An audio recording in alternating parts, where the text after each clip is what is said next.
जय जगन्नाथ नमस्कार। प्रथम ये भिडियोटी देखु तापर आप जनइबे कमेंट बॉक्स रे ए भाई जनक ठीक कथा कहते ना भूल कथा कहते। जय जगन्नाथ। जय जगन्नाथ। ओडिशा राज्य पुराना भाई आउ ना एठी पानी पवन सबकि बदली जाइए। आपण मैंने भी देखुथिबे दिन राति गणमाध्यम न्यूज चैनल खोलिए माने किए ना किए नारी धर्षण होउची तो कोठी के आत्महत्या करूची। आपण माने पूर्व देखिथिबे सोमेश्री भौणी घटना एवं एबे गणमाध्यम देखि सारिबेनी गतकाली बलंगारे जो भौणीटी दिल्ली एम्स रे पड़िथिला से काली मृत्युवरण करिछि।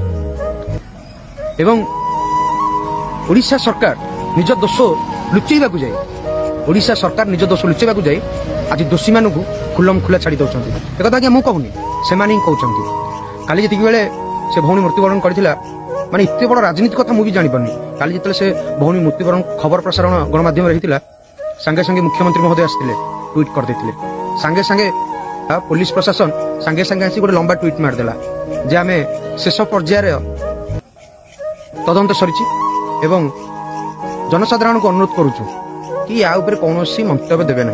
आज्ञा जनसाधारण मंतव्य देवेनि एक कथा कहवा आपन किए जनसाधारण सब बेले स्वर उठेबे आपणकर जो भाया निंदनीय काम सारा ओडिशावासी जानी गले।